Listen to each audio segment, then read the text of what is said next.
છે। શ્રીમદ ભગવદ્ ગીતાના 18 અધ્યાયોની સફરમાં આપણે 12 અધ્યાયોનું શ્રવણ પૂર્ણ કર્યું છે અને આજના આપણા વિડીયોમાં આપણે શ્રીમદ ભગવદ્ ગીતાનો 13મો અધ્યાય કે જેનું નામ છે ક્ષેત્રજ્ઞ વિભાગ યોગ તેનું શ્રવણ કરવાના છીએ। અર્જુને કહ્યું કે હે કૃષ્ણ, હું પ્રકૃતિ તથા પુરુષ એટલે કે ભોગતા, ક્ષેત્ર તથા ક્ષેત્રનો જ્ઞાતા તેમજ જ્ઞાન તથા જ્ઞેય વિશે જાણવા ઈચ્છું છું। પૂર્ણ પુરુષોત્તમ પરમેશ્વર બોલ્યા કે હે કુંતી પુત્ર, આ શરીર ક્ષેત્ર કહેવાય છે અને જે આ ક્ષેત્રને જાણનારો છે તેને ક્ષેત્રજ્ઞ કહેવાય છે। હે ભારત, તારે જાણવું જોઈએ કે હું પણ સર્વ શરીરોનો જ્ઞાતા છું અને આ શરીર તથા તેના જ્ઞાતાને જાણી લેવાને જ જ્ઞાન કહેવામાં આવે છે। આ મારું મંતવ્ય છે। હવે તું મારી પાસેથી આ સર્વ વિશે સંક્ષેપમાં સાંભળ કે કર્મ ક્ષેત્ર શું છે, તેનું બંધારણ કેવી રીતનું છે, આમાં કયા ફેરફાર થાય છે, આ ક્યાંથી ઉત્પન્ન થાય છે, આ કર્મક્ષેત્રને જાણનારો કોણ છે અને તેનો પ્રભાવ કેવો છે। વિભિન્ન ઋષિઓએ વિભિન્ન વૈદિક ગ્રંથોમાં કાર્યના ક્ષેત્ર તથા તે કાર્યના જ્ઞાતાના જ્ઞાનનું વર્ણન કર્યું છે। તે ખાસ કરીને વેદાંત સૂત્રમાં કાર્યકારણના સર્વ ઉદ્દેશ્ય સહિત પ્રસ્તુત કરવામાં આવ્યું છે। 5 મહાભૂતો, મિથ્યા અહંકાર, બુદ્ધિ, અવ્યક્ત, 10 ઇન્દ્રિયો તથા મન, 5 ઇન્દ્રિય વિષયો, ઈચ્છા, દ્વેષ, સુખ, દુઃખ, સંઘાત, ચેતના અને ધૈર્ય, આ સર્વને સંક્ષેપમાં કાર્યોના ક્ષેત્ર તથા તેમની આંતરક્રિયાઓ એટલે કે વિકાર કહેવામાં આવે છે। વિનમ્રતા, દંભવિહીનતા, અહિંસા, સહિષ્ણુતા, સરળતા, સદ્ગુરુનો આશ્રય, પવિત્રતા, સ્થિરતા, આત્મસંયમ, ઇન્દ્રિય તૃપ્તિના વિષયોનો ત્યાગ, મિથ્યા અહંકારનો અભાવ, જન્મ મૃત્યુ જરા વ્યાધિના અનિષ્ટની અનુભૂતિ, વૈરાગ્ય, બાળકો, પત્ની, ઘર તથા અન્ય વસ્તુઓની મમતામાંથી મુક્તિ, અનુકૂળ તથા પ્રતિકૂળ ઘટનાઓ પ્રતિ સંભાવ, મારા પ્રત્યે નિરંતર અનન્ય ભક્તિભાવ, એકાંતવાસની ઈચ્છા, સામાન્ય જનસમૂહથી અલિપ્ત હોવું, આત્મ સાક્ષાત્કારના મહત્વનો સ્વીકાર અને પરમ બ્રહ્મની તાત્વિક શોધ, આ બધાને હું જ્ઞાન તરીકે ઘોષિત કરું છું અને આ સિવાય જે કંઈ છે તે અજ્ઞાન છે। હવે હું તને જ્ઞેય વિશે કહીશ જે જાણીને તું બ્રહ્મનું નિત્ય આસ્વાદન કરી શકીશ। આ બ્રહ્મ અથવા આત્મા જે અનાદિ છે તથા મારે આધીન છે તે આ ભૌતિક જગતના કાર્યકારણથી પર છે। તેમના શ્રીહસ્ત, ચરણ, નેત્રો, મસ્તક તથા મુખ અને કર્ણો સર્વત્ર વ્યાપ્ત છે। એ રીતે પરમાત્મા સર્વ વસ્તુઓમાં અવસ્થિત છે।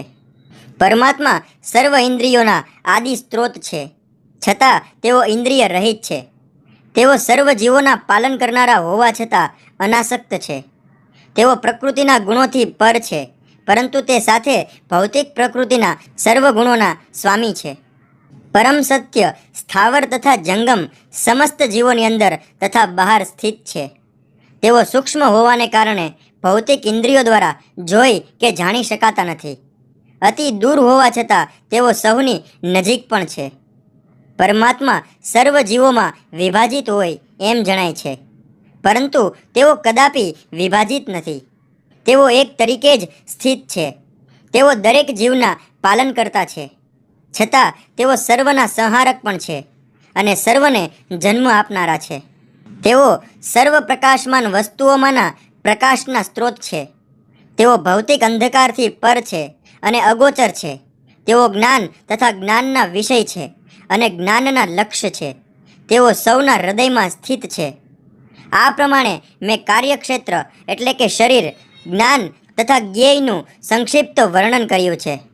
આને કેવળ મારા ભક્તો જ પૂર્ણપણે સમજી શકે છે અને એ રીતે મારા ભાવ મારા સ્વરૂપને પામે છે। ભૌતિક પ્રકૃતિ તથા જીવોને અનાદિ સમજવા અને તેમના વિકાર તથા ગુણોને પ્રકૃતિજન્ય જાણવા। પ્રકૃતિ સર્વ ભૌતિક કારણો તથા કાર્યોની હેતુ કહેવાય છે અને જીવ એટલે કે પુરુષ આ જગતમાંના વિવિધ સુખો તથા દુઃખો ભોગવવાનું કારણ કહેવાય છે। આ પ્રમાણે જીવ પ્રકૃતિના 3 ગુણોને ભોગવતો પ્રકૃતિમય જીવન જીવે છે। આ તેના ભૌતિક પ્રકૃતિ સાથેના સંગને કારણે થાય છે. એ રીતે તે વિભિન્ન યોનિઓમાં ઇષ્ટ અને અનિષ્ટ પ્રાપ્ત કર્યા કરે છે.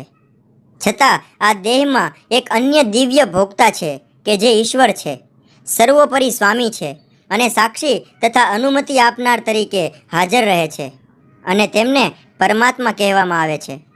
જે મનુષ્ય પ્રકૃતિ, જીવ તથા પ્રાકૃતિના ગુણોની આંતરક્રિયા સંબંધિત આ તત્વજ્ઞાનને સમજી લે છે, તે નિશ્ચિત મુક્તિ પામે છે. તેની વર્તમાન સ્થિતિ ભલે ગમે તેવી હોય, તોય અહીં તેનો પુનર્જન્મ થશે નહીં. કેટલાક મનુષ્યો પરમાત્માને ધ્યાન દ્વારા પોતાની અંદર જુએ છે, અન્ય કેટલાક જ્ઞાનોપાર્જન દ્વારા અને વળી બીજા નિષ્કામ કર્મ દ્વારા જુએ છે. વળી એવા લોકો છે કે જેઓ આધ્યાત્મિક જ્ઞાનના જાણકાર હોતા નથી, પણ અન્ય લોકો પાસેથી પરમ પુરુષ વિશે શ્રવણ કરી તેમની ઉપાસના કરવા લાગે છે. આ લોકો પણ અધિકારી પુરુષો પાસેથી શ્રવણ કરવાની વૃત્તિ ધરાવતા હોવાને કારણે જન્મ તથા મૃત્યુના માર્ગને પાર કરે છે. હે ભરતવંશીઓમાં શ્રેષ્ઠ, એમ જાણી લે કે ચલ તથા અચલ જે કંઈ તને અસ્તિત્વમાં દેખાઈ રહ્યું છે તે બધું કાર્યક્ષેત્ર તથા તેના ક્ષેત્રજ્ઞનો સંયોગ માત્ર છે. જે મનુષ્ય પરમાત્માને સર્વ શરીરોમાં આત્માની સાથે જ રહેલા જાણે છે, અને જે એમ સમજે છે કે આ નશ્વર શરીરમાં રહેલ ન તો આત્મા કે ન તો પરમાત્મા ક્યારેય નષ્ટ થાય છે, તે જ વાસ્તવમાં સત્યને જુએ છે. જે મનુષ્ય પરમાત્માને સર્વત્ર તથા જીવ માત્રમાં સમાન રૂપે હાજર રહેલા જુએ છે, તે પોતાના મનથી પોતાને અધઃપતિત કરતો નથી. એ રીતે તે દિવ્ય ગતિ પ્રાપ્ત કરે છે. જે મનુષ્ય એમ જોઈ શકે છે કે સર્વ પ્રકૃતિઓ દેહ દ્વારા કરવામાં આવે છે અને દેહનું સર્જન ભૌતિક પ્રકૃતિ દ્વારા થયું છે, તેમજ એમ પણ જુએ છે કે આત્મા કશું કરતો નથી, તે જ ખરેખર સત્ય જુએ છે. જ્યારે વિવેકી મનુષ્ય વિભિન્ન ભૌતિક શરીરોના લીધે વિભિન્ન સ્વરૂપોને જોવાનું બંધ કરી દે છે અને જીવો કેવી રીતે સર્વત્ર વિસ્તરેલ છે એ જુએ છે, ત્યારે તે બ્રહ્મજ્ઞાન પામે છે. શાશ્વત દ્રષ્ટિવાળા મનુષ્યો જોઈ શકે છે કે અવિનાશી આત્મા દિવ્ય, શાશ્વત તથા પ્રકૃતિના ગુણોથી પર છે. હે અર્જુન, ભૌતિક શરીર સાથે સંપર્ક હોવા છતાં આત્મા કશું કરતો નથી કે તેનાથી લિપ્ત થતો નથી. આકાશ જો કે સર્વવ્યાપી છે, છતાં પોતાની સૂક્ષ્મ પ્રકૃતિના કારણે તે કોઈ પણ વસ્તુથી લિપ્ત થતું નથી. એવી જ રીતે બ્રહ્મદ્રષ્ટિમાં સ્થિત આત્મા શરીરમાં અવસ્થિત હોવા છતાં શરીરથી લિપ્ત થતો નથી. હે ભારત, જેવી રીતે એકલો સૂર્ય આ સમગ્ર બ્રહ્માંડને પ્રકાશિત કરે છે, તેવી રીતે શરીરમાં રહેલો એક આત્મા સમગ્ર શરીરને ચેતનાથી પ્રકાશિત કરે છે.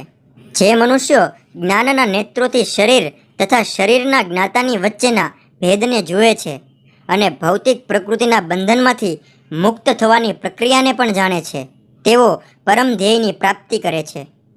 આ પ્રમાણે શ્રીમદ ભગવદ્ ગીતાનો ક્ષેત્રજ્ઞ વિભાગ યોગ નામનો 13મો અધ્યાય અહીંયા સમાપ્ત થાય છે. દર્શક મિત્રો, જો તમને આ વિડીયો પસંદ આવ્યો હોય તો લાઈક, શેર અને કમેન્ટ જરૂર કરજો, અને મારી આ ચેનલને સબસ્ક્રાઈબ પણ અવશ્ય કરજો. ફરી મળશું આપણે શ્રીમદ ભગવદ્ ગીતાના 14મા અધ્યાય સાથે. ત્યાં સુધી નમસ્તે.